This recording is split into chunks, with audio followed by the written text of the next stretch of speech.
Olá, pessoal.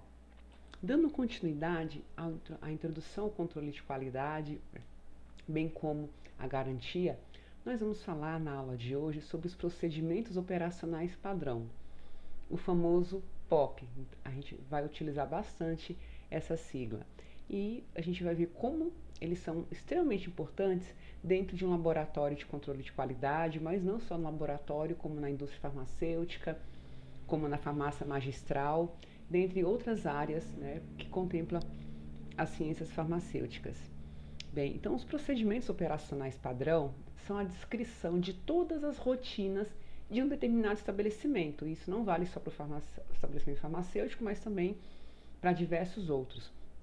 Então, dentro da área farmacêutica, a área de manipulação vai ter um POP para cada tipo de procedimento, no controle de qualidade, que é o nosso foco da disciplina, na questão da embalagem, no armazenamento, na dispensação e no atendimento ao cliente, na documentação, na questão pessoal, do treinamento, POPs também em procedimentos relacionados a devoluções, dentre outros. Então, praticamente, muita coisa dentro da área farmacêutica, nós criamos esses POPs.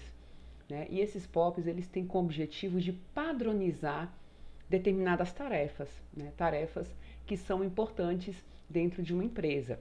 Então, por exemplo, até o atendimento no balcão, ele tem que ser de alguma forma padronizado, para evitar, por exemplo, que um determinado funcionário dê informações divergentes de outros funcionários.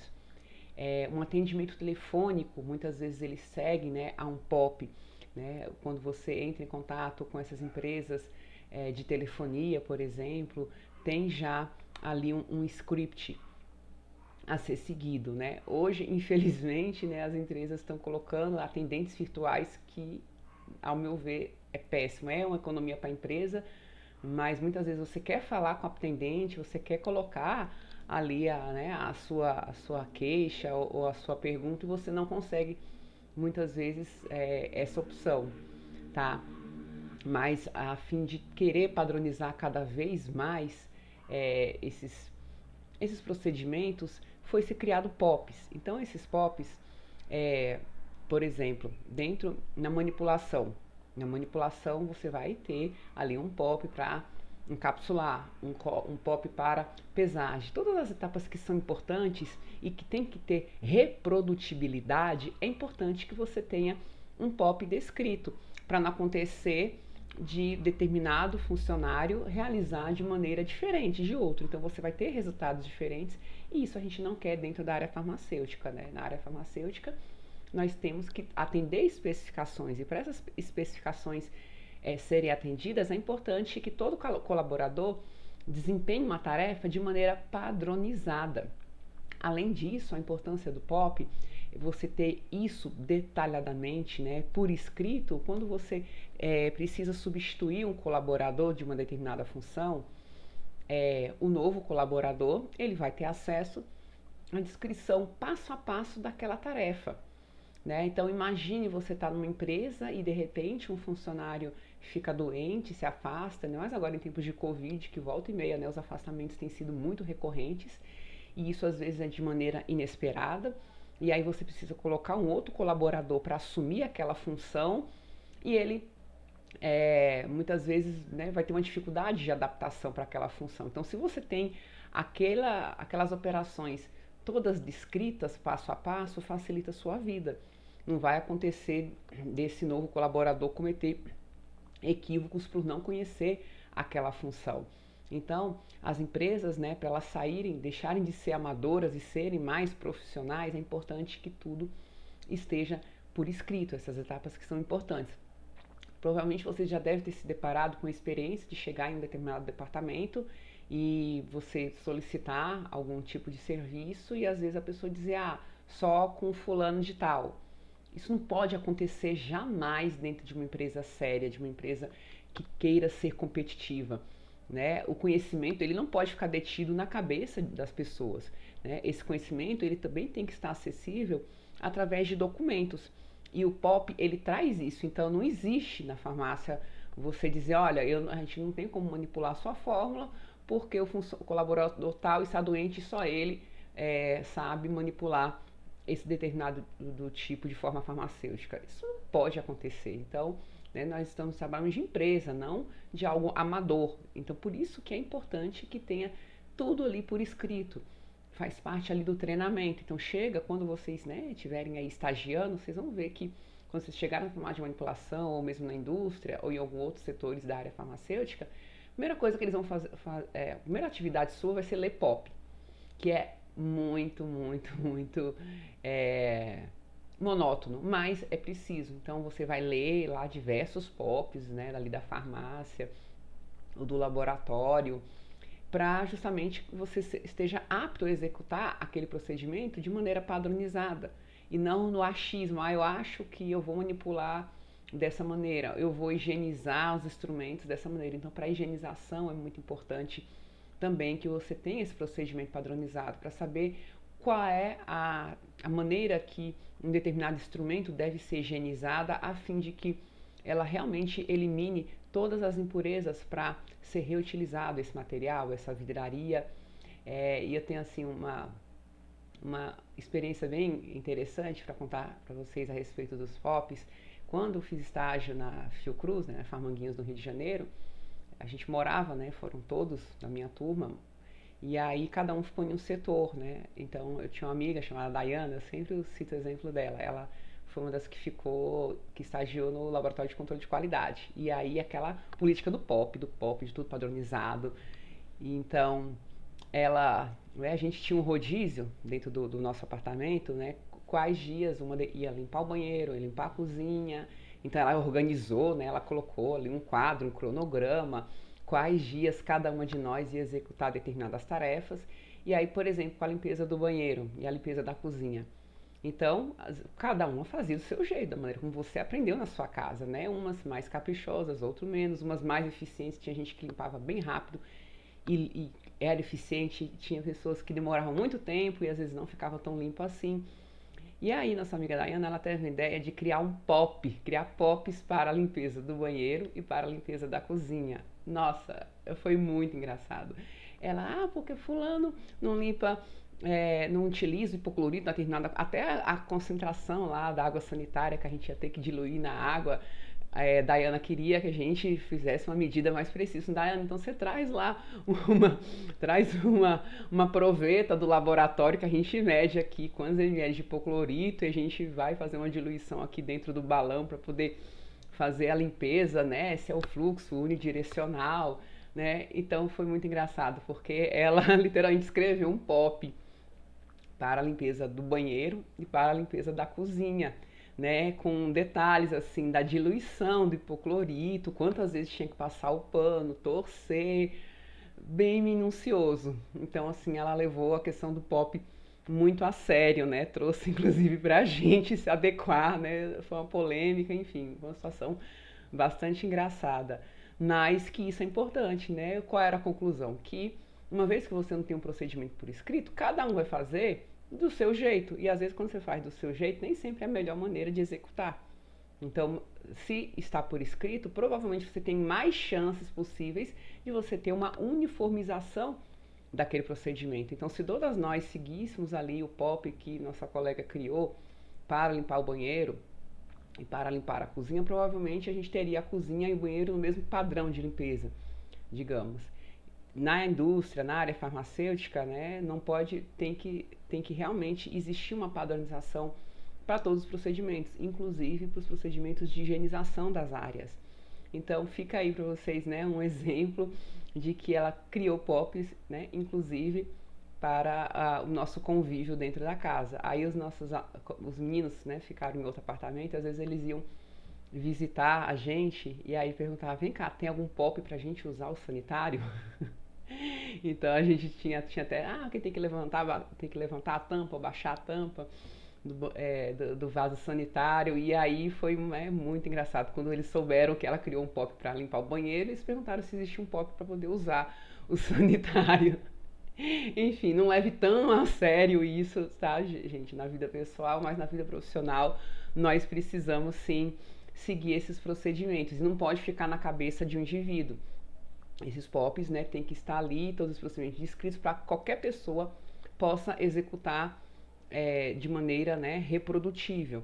Então, com a estrutura de um POP, né, a gente tem ali o título do POP, né, POP para calibração de pH-metro, por exemplo. O objetivo dele, tá, de maneira bastante sucinta, quem são as pessoas responsáveis, quem são os indivíduos dentro da farmácia, por exemplo, que vão realizar a calibração do pH-metro, algumas definições, né, quando necessárias, os materiais que você utiliza, né, para calibração de pH-metro, as precauções, alguns cuidados especiais, um fluxograma, né, depender da complexidade do procedimento, né, se for de devoluções, enfim, o POP é um mundo. Bem, aí você tem o procedimento propriamente dito. Gente, esse procedimento ele tem que estar muito claro, o mais detalhado possível, tá? Para não ter dúvidas. Às vezes você acha, não, mas isso é óbvio. Mesmo que a gente imagina que é óbvio pra gente, para a pessoa que vai realizar pela primeira vez aquele procedimento, precisa estar escrito. Então, se está lá escrito, liga no botão liga, você vai escrever, liga no botão liga. Parece óbvio, mas para um POP, isso é importante que esteja bem claro para não ter nenhum equívoco, às vezes até para procurar onde é que liga, onde é que fica o botão fica na parte de trás do equipamento, na parte da frente, do lado direito, do lado esquerdo. Então tudo isso é importante, que se você tiver uma figura, melhor ainda que a pessoa já vá em cima do botão, tá? As referências que você utilizou para construir esse POP, o histórico, né, de usos, né, o histórico de uso de um equipamento, quem elaborou, e também volta e meia, às vezes os POPs eles precisam sofrer uma revisão, uma atualização, se mudou alguma coisa dentro da farmácia, se chegou um novo pH-metro, às vezes esse outro pH-metro ele é um pouquinho diferente do pH-metro antigo. Então é muito importante, às vezes, por exemplo, para equipamento a gente gosta de utilizar um manual, né? Então imagine, toda vez que chegar uma pessoa nova que for usar o pH-metro, ela tiver que pegar o manual do pH-metro que tem não sei quantas páginas. Então o POP a gente deixa isso de maneira mais objetiva. Então é importante, né, que você tenha um manual de cada equipamento guardadinho, e muitas vezes para equipamento nós utilizamos o manual daquele equipamento e a gente transfere essas informações mais relevantes para o uso mais direto daquele aparelho. E muitas vezes, se você tiver uma foto, facilita bastante, né? E aí vai tendo o histórico, né, de quem elaborou, de quem revisou. Então chegou um novo pH-metro, a gente vai ter que atualizar esse POP, porque esse POP era com um pH-metro da marca e modelo tal. Hoje nós temos uma marca diferente. Eu vou mostrar aqui para vocês, né, alguns exemplos de POPs que foram elaborados por alunos da disciplina há alguns semestres, alguns anos atrás, há 10 anos atrás. E aí vocês vão ver como é a estrutura desse POP, tá? Então aqui esse POP foi elaborado pela Manuela, né, em 2011. E aí você pode, né, você tem aqui um cabeçalho bonitinho, aqui as páginas, né? E aí você vai ter a verificação, quem que revisou, a data. Então você começa com o objetivo, né? Aqui, o procedimento operacional padrão para determinação de pH e calibração de pH-metro. Pode ter alguma introdução, né, se for o caso, algumas definições, né, que forem importantes para aquela atividade, as responsabilidades, quem são as pessoas responsáveis por utilizar o pH-metro e por calibrar o pH-metro, né? Aí você, no caso, o procedimento em si, né, a utilização de EPIs, quando, né, for pertinente, os cuidados, né, por exemplo, com o eletrodo, que a gente tem que ter bastante cuidado, né, porque muitas vezes ele é de vidro e pode quebrar facilmente, então ele vai mostrando aqui, né, alguns cuidados, e aqui passo a passo, né, após verificar o pH, lavar o eletrodo, o pincel de secá-lo com papel absorvente. Então aqui está mostrando, né, a questão de você ter que baixar esse respiro. Então o pH-metro, ele tem aqui um orifício que nós chamamos de respiro. Então aqui a gente tem uma solução de KCl 3 molar, e quando a gente vai realizar a leitura, a gente tem que baixar essa borrachinha aqui e deixar o suspiro livre. Acreditem, tem pessoas que chegam na disciplina de controle de qualidade e não sabem disso. Tá? Então já estou aqui dando um spoiler das aulas práticas. E aqui é a parte sensora, aqui é onde você vai mergulhar dentro da solução que você for realizar a medida de pH. Aqui não é um pH-metro que a gente tem lá no laboratório.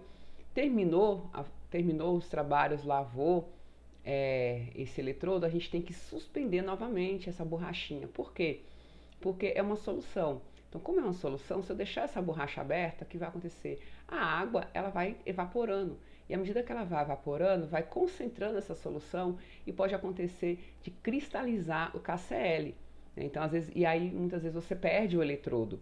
Então a gente vê muitos eletrodos que são, né, tem uma vida útil muito curta pelo mau uso, né, por não suspender e baixar essa borrachinha aqui do suspiro do pH-metro. Então é bastante importante, né, que antes de você utilizar, por mais simples, eu sei usar um pH-metro. Volta e meia eu recebo alunos dizendo que sabe usar e quando eu vejo não sabe. Não sabe esse detalhe aqui do suspiro. Então é importante que antes, né, pode parecer a atividade mais simples possível, sempre, né, procure o POP daquela atividade para que você se certificar, não, realmente eu sei usar esse equipamento, eu sei usar essa centrífuga. Porque às vezes pode variar de uma marca para outra, de um modelo para o outro, mesmo que você já está acostumado a utilizar centrífugas, a utilizar pH-metros. Então aqui tá vendo bem detalhado, ligar o aparelho no botão ON. Parece óbvio, mas tem que estar lá escrito, né? Apertar o menu, com auxílio dos botões selecionar soluções padrões a serem usadas na calibração. Então aqui tem todo o passo a passo, né? Até a lavagem do eletrodo, a periodicidade de calibração, né? As leituras, né? O registro de utilização. Então isso é bastante importante dentro de um laboratório, todo esse registro, né? Todas as pessoas que utilizaram esse pH-metro, por quê? Porque se tiver algum dano, né, se esse pH-metro aparecer danificado, a gente tem como ir no histórico e verificar quem foi que utilizou pela última vez, ou quais foram as pessoas que utilizaram pela última vez. E aí a gente ter como conversar com esse colaborador, né, que pode ter sido responsável pelo dano, né, saber o que foi que aconteceu. Isso já aconteceu inclusive no estágio indústria, o pH-metro apareceu quebrado, a gente só tinha um funcionando, porque todos os outros já estavam, né, quebrados por mau uso e não apareceu quem foi, né? Se nós tivéssemos um registro, né, um livrinho ali de registro, seria mais fácil a gente rastrear, né? Então a questão não é buscar o indivíduo para punir, mas para educar, para ensinar, olha, né, você quebrou o eletrodo ou você, né, fez o mau uso, então vamos ver aqui, né, vamos ensinar essa pessoa a fazer o procedimento da maneira correta. A gente vai dar para ele um POP e vai, se for o caso, ali do lado, ensinar passo a passo. Então é uma maneira de prevenir danos a equipamentos. Tá? E aqui, né, um registro de verificação, quem está verificando esses equipamentos, alguns cuidados, as referências, ou seja, onde você utilizou essas informações, né? Muitas vezes para equipamento a gente utiliza o manual do equipamento e pode ter alguma outra bibliografia de suporte. E aqui alguns anexos que pode ter, né, na planilha de verificação, a data, o responsável, né, quem foi que fez essa calibração, uma planilha, né, de utilização do pH-metro. Então é bem importante que vocês tenham essas planilhas dentro do laboratório para evitar esse tipo de problema. Então é isso, gente, que eu queria falar para vocês dos procedimentos operacionais padrão.